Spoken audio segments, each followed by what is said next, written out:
यह कहानी उस औरत की है जिसे उसकी खूबसूरती ने बना दिया था पूरे नगर की वेश्या। दरअसल ये एक ऐसी स्त्री की वर्षों पुरानी कहानी है जब उसका सौंदर्य ही उसका सबसे बड़ा शत्रु बन गया और उसे अपनी अस्मिता समाज में अपनी सौंदर्य के कारण गंवानी पड़ी, और वह मात्रा एक नहीं वरन पूरे राज्य के भोग की वस्तु बन गई। इतिहास में इन्हें आम्रपाली के नाम से जाना जाता है, लेकिन इनका एक नाम अम्बपाली या अम्बपालिका भी है। आम्रपाली बेहद खूबसूरत थी और कहते हैं जो भी उसे एक बार देख लेता वह उस पर मुग्ध हो जाता था। अगर इतिहास की माने तो अजातशत्रु उसके प्रेमियों में था, और उस समय के उपलब्ध साहित्य में अजातशत्रु के पिता मगध का राजा बिंबिसार को भी गुप्त रूप से उसका प्रेमी बताया गया है। बिंबिसार का उससे एक पुत्र होना भी बताया जाता है। खैर जो भी हो, आम्रपाली ने सालों तक वैशाली के धनवान लोगों का मनोरंजन किया, लेकिन जब वह तथागत बुद्ध के संपर्क में आई तो सब कुछ छोड़कर बौद्ध भिक्षुणी बन गई। आम्रपाली को लेकर भारतीय भाषाओं में बहुत से काव्य, नाटक और उपन्यास लिखे गए हैं। आपको बता दें, उस युग में राजनर्तकी का पद बड़ा गौरवपूर्ण और सम्मानित माना जाता था। साधारण लोग तो उस तक पहुंच भी नहीं सकते थे। समाज के उच्च वर्ग के लोग भी उसकी कृपा के लिए लालायित रहते थे। यह कहानी है भारतीय इतिहास की सबसे खूबसूरत महिला के नाम से विख्यात आम्रपाली की, जिसे अपनी खूबसूरती की कीमत वेश्या बनकर चुकानी पड़ी। वह किसी की पत्नी तो नहीं बन सकी, लेकिन संपूर्ण नगर की नगरवधू जरूर बन गई। आम्रपाली ने अपने लिए ये जीवन स्वयं नहीं चुना था, बल्कि वैशाली में शांति बनाए रखने, गणराज्य की अखंडता बरकरार रखने के लिए उसे बेश या घोषित कर नगर को सौंप दिया गया। आम्रपाली के जैविक माता पिता का तो पता नहीं, लेकिन जिन लोगों ने उसका पालन किया उन्हें वह एक आम के पेड़ के नीचे मिली थी, जिसकी वजह से उसका नाम आम्रपाली रखा गया। वह बहुत खूबसूरत थी। जो भी उसे देखता था वह अपनी नजरें उस पर से हटा नहीं पाता था, लेकिन उसकी यही खूबसूरती, उसका यही आकर्षण उसके लिए श्राप बन गया। आम्रपाली जैसे जैसे बड़ी होती गई वह और भी ज्यादा आकर्षक दिखने लगी, जिसकी वजह से वैशाली का हर पुरुष उसे अपनी दुल्हन बनाने के लिए बेताब रहने लगा। लोगों में आम्रपाली की दीवानगी इस हद तक थी कि वो उसको पाने के लिए किसी भी हद तक जा सकते थे। यही सबसे बड़ी समस्या थी। आम्रपाली के माता पिता जानते थे कि आम्रपाली को जिसको भी सौंपा गया तो बाकी के लोग उनके दुश्मन बन जाएंगे और वैशाली में खून की नदियां बह जाएंगी। इसीलिए वह किसी भी नतीजे पर नहीं पहुंच पा रहे थे। इसी समस्या का हल खोजने के लिए एक दिन वैशाली में सभा का आयोजन हुआ।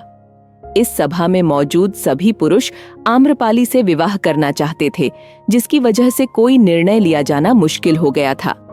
इस समस्या के समाधान के लिए अलग अलग विचार प्रस्तुत किए गए, लेकिन कोई इस समस्या को सुलझा नहीं पाया। लेकिन अंत में सर्वसम्मति के साथ आम्रपाली को नगर वधू यानी वेश्य घोषित कर दिया गया।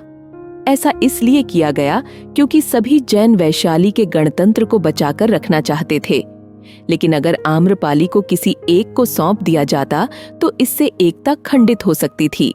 नगर वधू बनने के बाद हर कोई उसे पाने के लिए स्वतंत्र था। इस तरह गणतंत्र के एक निर्णय ने उसे वेश्या बनाकर छोड़ दिया।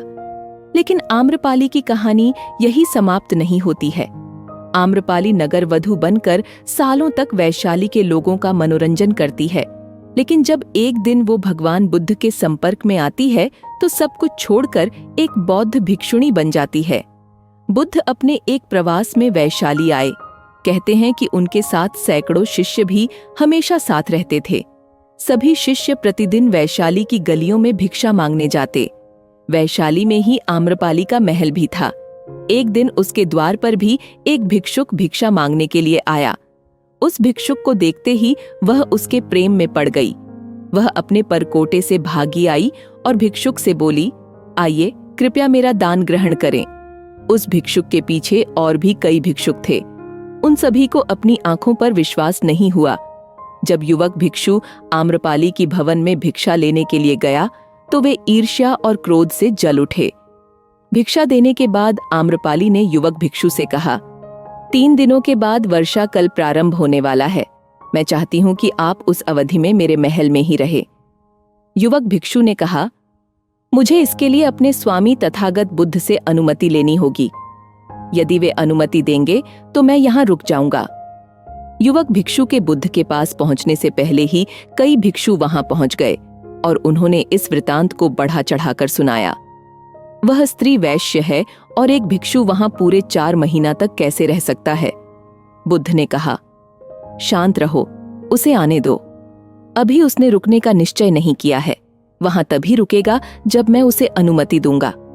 युवक भिक्षु आया और उसने बुद्ध को सारी बात बताई। बुद्ध ने उसकी आंखों में देखा और कहा, तुम वहां रह सकते हो। 3 दिनों के बाद युवक भिक्षु आम्रपाली के महल में रहने के लिए चला गया। अन्य भिक्षु नगर में चल रही बातें बुद्ध को सुनने लगे। सारे नगर में एक ही चर्चा हो रही है कि एक युवक भिक्षु आम्रपाली के महल में 4 महीनों तक रहेगा। बुद्ध ने कहा, तुम सब अपनी दिनचर्या का पालन करो। मुझे अपने शिष्य पर विश्वास है। मैंने उसकी आंखों में देखा है कि उसके मैन में अब कोई इच्छाएं नहीं हैं। मुझे उसके ध्यान और संयम पर विश्वास है। तुम सभी इतने व्यग्र और चिंतित क्यों हो रहे हो? यदि उसका धर्म अटल है तो आम्रपाली भी उससे प्रभावित हुए बिना नहीं रहेगी, और यदि उसका धर्म निर्बल है तो वह आम्रपाली के सामने समर्पण कर देगा। 4 महीनों के बाद युवक भिक्षु बिहार लौट आया और उसके पीछे पीछे आम्रपाली भी बुद्ध के पास आई। आम्रपाली ने बुद्ध से भिक्षुणी संघ में प्रवेश देने की आज्ञा मांगी। उसने कहा, मैंने आपके भिक्षु को अपनी ओर खींचने के हर संभव प्रयास किए, पर मैं हार गई। उसके आचरण ने मुझे यह मानने पर विवश कर दिया कि आपके चरणों में ही सत्य और मुक्ति का मार्ग है। मैं अपनी समस्त संपदा भिक्षु संघ के लिए दान में देती हूँ। आम्रपाली के महल और उपवनों को चातुर्मास में सभी भिक्षुओं के रहने के लिए उपयोग में लिया जाने लगा। आगे चलकर वह बुद्ध के संघ में सबसे प्रतिष्ठित भिक्षुणियों में से एक बनी, जबकि यशोधरा को भी बुद्ध ने भिक्षुणी बनाने से इनकार कर दिया था। किंतु आम्रपाली की श्रद्धा भांति और मन की विरक्त से प्रभावित होकर नारियों को भी उन्होंने संघ में प्रवेश का अधिकार प्रदान किया। आम्रपाली की यह कहानी दर्शाती है कि भले ही वह एक नगर वधू थी, परंतु उसने अंततः आध्यात्मिक शांति और मुक्ति का मार्ग